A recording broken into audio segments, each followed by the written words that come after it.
If you're wondering if you can use your Joy-Con 2 on your Nintendo Switch 1 or even the Pro Controller 2 on your Nintendo Switch 1, unfortunately the answer is no. So right now you can see it's ready to search for controllers.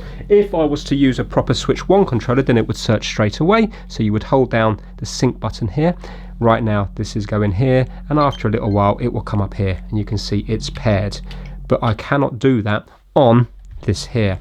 So watch this. If I hold this down, you can see it's searching, but it will be searching all day and it won't come up there, unfortunately.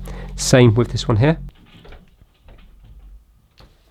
You can see it's searching, it's not going to come up there.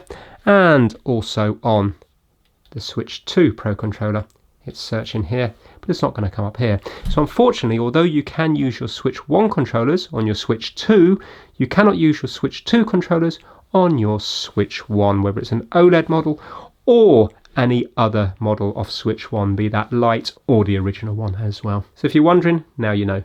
Thanks for watching.